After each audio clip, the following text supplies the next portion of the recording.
नमस्कार, वो ऑडियो में बहुत बहुत स्वागत करता हूँ। मैं आपका दोस्त ब्रजेश और दोस्तों आज लेकर के हाजिर हूँ वेद प्रकाश कंबोज का जासूसी उपन्यास कंकालों के बीच। और चलिए बढ़ते हैं कहानी में आगे की ओर। रघुनाथ आज विजय की सेवा में लगा हुआ था। एक टेढ़ा केस आ फंसा था जिसमें उसे विजय की सहायता चाहिए थी। लिहाजा विजय अपनी सहायता का अग्रिम मूल्य यानी कि राजनगर के एक शानदार होटल टी गारिका में एक शानदार पार्टी वसूल कर रहा था। रघुनाथ भी इस परंपरा को बड़ी शराफत के साथ निभाता हुआ विजय के नाज नखरे उठा रहा था। वो बीच में मतलब की बात पर आना चाहता था किंतु विजय उसे बड़ी सफाई से टाल जाता था। जैसे अभी खाने के बीच उसने कहा, इस केस ने मुझे परेशान कर दिया है। इस बात पर मुझे एक झकझकी याद आ गई। विजय तंदूरी मुर्गे की टांग पर मुंह मारते हुए बोला, ऐसे सुनकर तुम भी पुण्य लाभ लो। मंजिल रहे पुकार, मंजिल को पहचाने ना। दिल की मांग तो करते रहते, दिल को वो पहचाने ना। खुद को बेचे खड़ा कबीरा, लेकिन कोई खरीदे ना। सुख को खोजने वाले अपने सुख को ही पहचाने ना। रघुनाथ विजय की झकझकियों से सबसे अधिक बोर होता था। अक्सर अपनी घृणा प्रकट करने में वो झिझकता भी नहीं था, किंतु जब वो फंसा होता था तब की बात और होती थी। इस समय भी वो फंसा हुआ था क्योंकि उसे विजय से काम लेना था। इसलिए इच्छा के विरुद्ध वो प्रशंसा करते हुए बोला, वाह क्या बढ़िया झकझकी सुनाई है।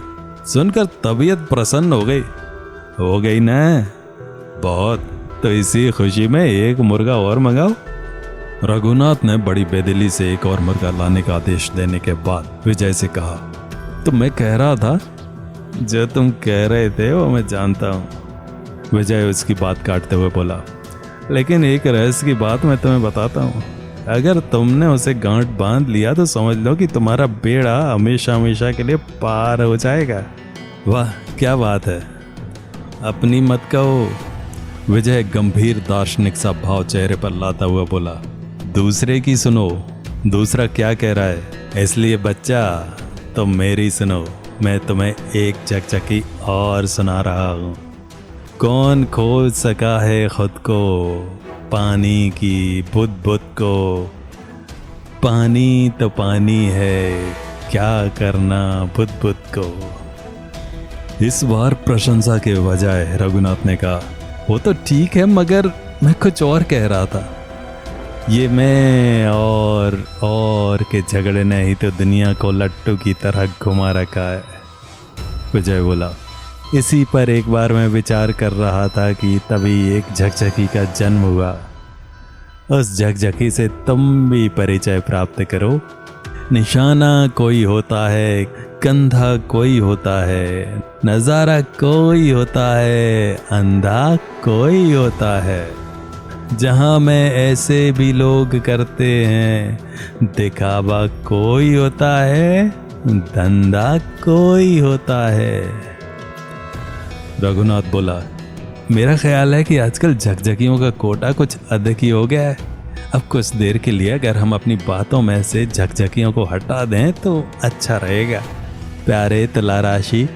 विजय ने हड्डी प्लेट में रख कर दूसरा टुकड़ा उठाते हुए कहा, याद रखो, अच्छी बातों का और अच्छे कर्मों का कोटा कभी पूरा नहीं होता, लेकिन मनुष्य इसी भ्रम में पड़कर अपने को विनाश की ओर धकेल रहा है। सुबह मंदिर में गए, हाथ जोड़कर भगवान के सामने आंख बंद कर कुछ बुदबुदाने के बाद घंटी बजाई और भगवान को 5 आने का प्रसाद चढ़ाने के बाद समझ लिया कि भगवान ने उन्हें दिन भर झूठ बोलने और बेईमानी करने का लाइसेंस दे दिया है। आदमी भी क्या खूब चीज़ है। एक और वो ये मानता है कि भगवान इस चराचर का स्वामी है। लोग मानते हैं कि कितना भी छुप कर किया गया काम उसकी आंखों से नहीं बच सकता। मन की गहराइयों में उठने वाली हर भावना को वो जान जाता है, मगर पट्टे उसे ही धोखा देने की कोशिश में लगे हुए हैं। तो हे शिष्य तुलाराशि, मेरे कहने का तात्पर्य ये है कि अगर अच्छे कर्मों का कोटा फालतू भी हो जाता है तो कोई चिंता मत करो, उनका भाव हमेशा बढ़ता रहता है। बुरे कर्मों की अपेक्षा हमेशा फायदेमंद होंगे।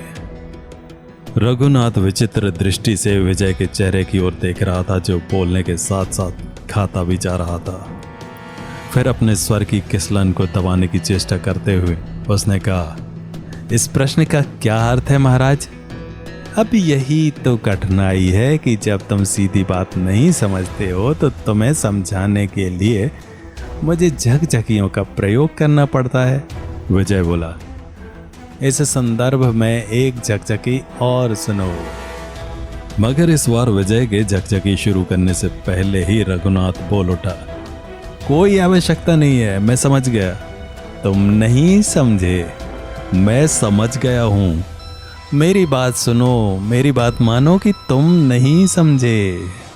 मैं बिल्कुल समझ गया, रघुनाथ दृढ़ स्वर में बोला।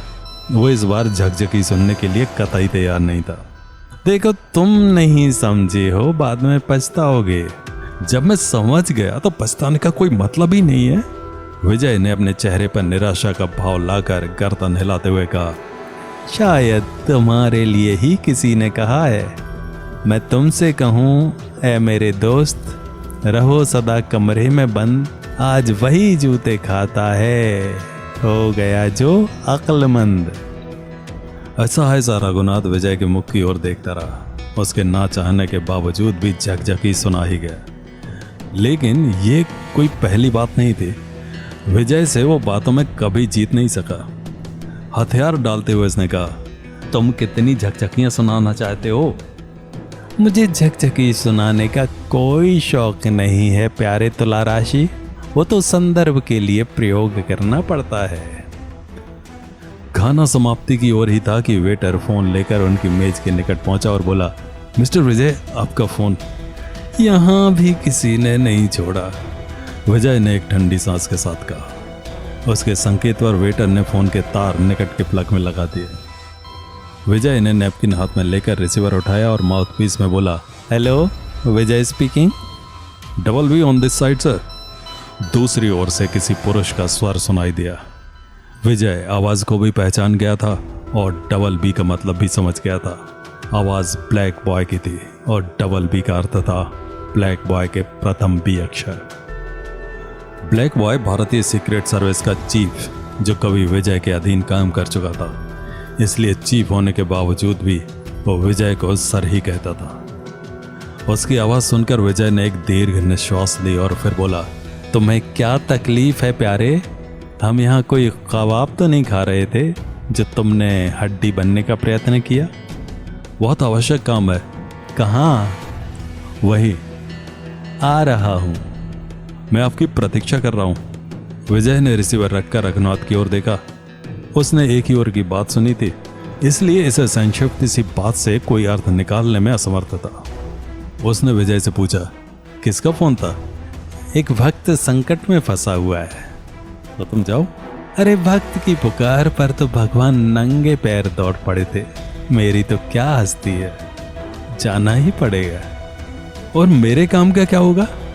कल शाम को इसी समय इसी जगह बैठकर यही सब खाते हुए फिर चर्चा करेंगे।